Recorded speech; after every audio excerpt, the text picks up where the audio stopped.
السلام علیکم ورحمۃ اللہ وبرکاتہ۔ آپ تمام احباب کو بنیادی تجوید کورس کے دوسرے سیشن میں خوش آمدید۔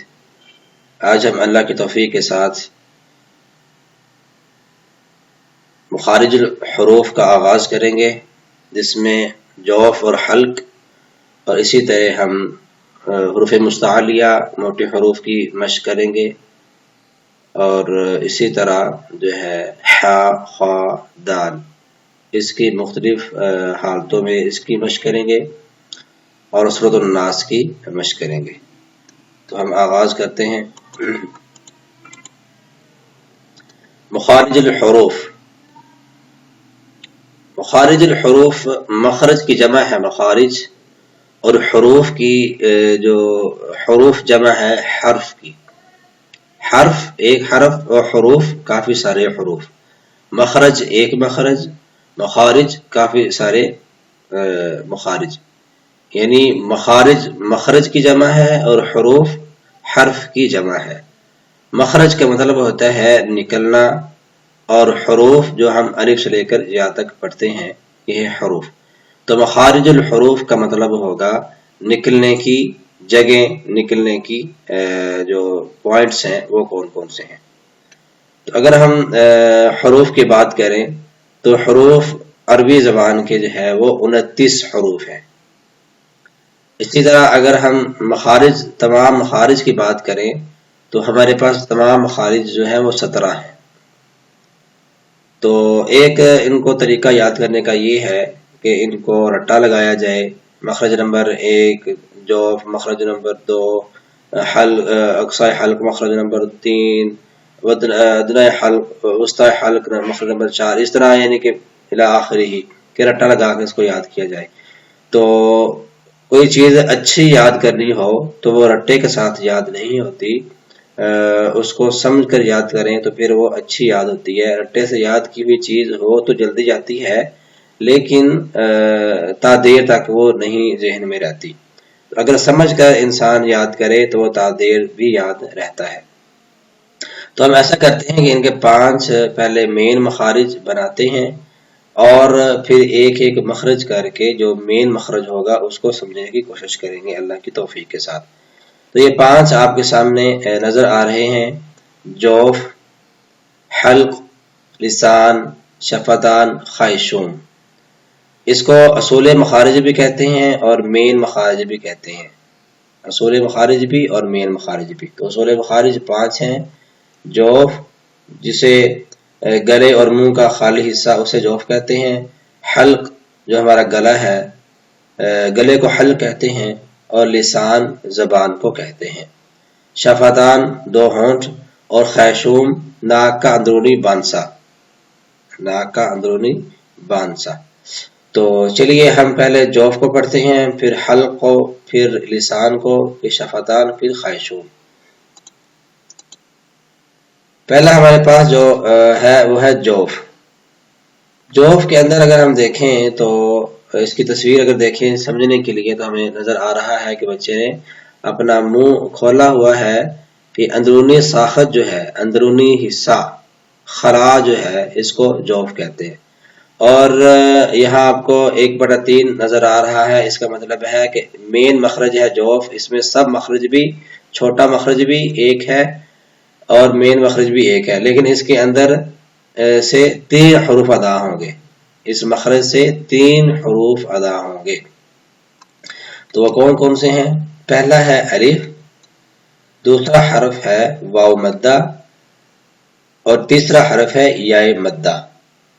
اب آپ نے محسوس کیا ہوگا کہ میں نے الف کو مدہ نہیں کہا، واو مدہ کہا ہے یا مدہ کہا ہے۔ الف کیونکہ ہمیشہ مدہ ہی ہوتا ہے، لیکن واو کبھی مدہ کبھی لین، یا کبھی مدہ کبھی لین۔ اب یہ واو اور یا مدہ، واو الف واو یا مدہ کب ہوتے ہیں؟ الف مدہ تب ہوتا ہے الف سے پہلے زبر آ جائے۔ واو مدہ کب ہوگا؟ جب واو ساکن سے پہلے پیش آ جائے۔ یا مدہ کب ہوگی؟ جب یا ساکن سے پہلے زیر آ جائے۔ تو ان کو ایک الف کے برابر کھینچا جاتا ہے، اور اس کا جو مخرج ہے وہ منہ کا خلا ہے۔ تو ہم پڑھتے ہیں اسے با، بو، بی. کچھ تصاویر ہیں، اس سے بات زیادہ واضح ہو جائے گی. آپ ادھر دیکھیں تو جو الف ہے یہ دیکھیں منہ کھلا ہوا ہے اور ہماری جو حرف ہے منہ کے خلا سے ادا ہو رہا ہے. یہاں زبر کا بھی مخرج واضح ہو رہا ہے کہ زبر کو ادا کرتے ہوئے منہ کھول کے ادا کرتے ہیں. اور واو میں دیکھیں تو واو میں ہونٹ ملے ہوئے ہیں، یعنی کہ گول ہیں، ہونٹ گول ہے، لیکن اس کا جو مین نکلنے کی جگہ ہے وہ جوف ہی ہے، لیکن پیش ادا کرتے ہوئے واو ادا کرتے ہوئے ہونٹ گول کیے جاتے ہیں. اسی طرح یا بھی جوف سے ادا ہوتی ہے، یا اور زیر اس کو ادا کرتے ہوئے نیچے والا جو ہونٹ ہے اسے نیچے کی طرف تھوڑا سا مائل کرتے ہیں. اسی طرح پیش کا مخرج سمجھنے کے لیے ہم انگلش سے یو اور او کی مثال دیتے ہیں کہ پیش کا مخرج او نہیں ہوتا بلکہ یو ہوتا ہے، ہونٹ اچھی طرح گول کی جاتی ہے. اور زیر کی مثال ہم اردو کے اندر یہ دیتے ہیں کہ جس حرف کے نیچے زیر ہو اس حرف کو آپ چھوٹی یا کے ساتھ لگائیں تو اس کا مخرج صحیح ادا ہوگا. اگر آپ بڑی یا کے ساتھ لگائیں گے تو اس کا مخرج ٹھیک نہیں ہوگا. جیسے بی کے ساتھ با کے ساتھ چھوٹی زیر لگائیں تو وہ کیا بنے گا؟ بی. اگر بڑی یا لگائیں تو کیا بنے گا؟ بے. ٹھیک ہے، تو چلیے آگے چلتے ہیں. دوسرا ہمارے پاس مخرج ہے مین مخرج حلق یعنی گلا. گلے کے اندر 3 مزید پوائنٹس ہیں اور 6 حروف ہیں. اور دیکھیں گلا ہمارا شروع سے جو ہو رہا ہے اس میں حمزہ درمیان میں عین ہا اور اوپر غین خا.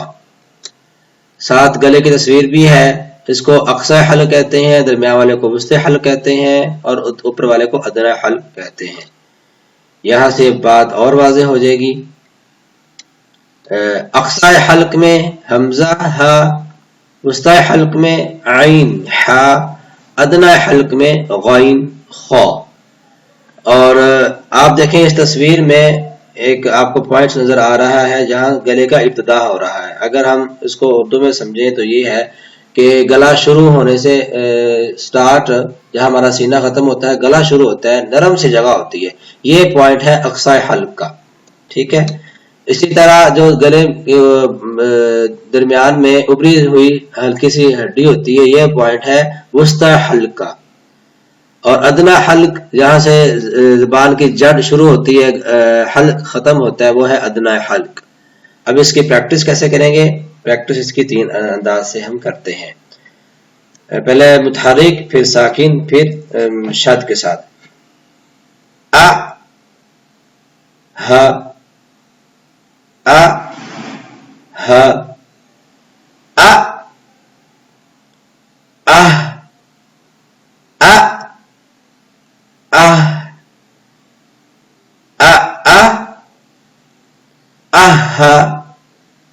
اسی طرح عین آ ح آ اح آ اح اح.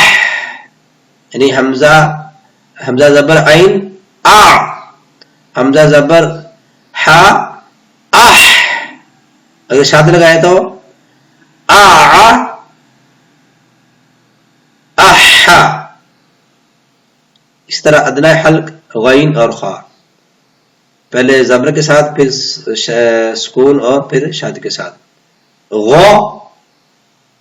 خ غ خ او اخ او اخ.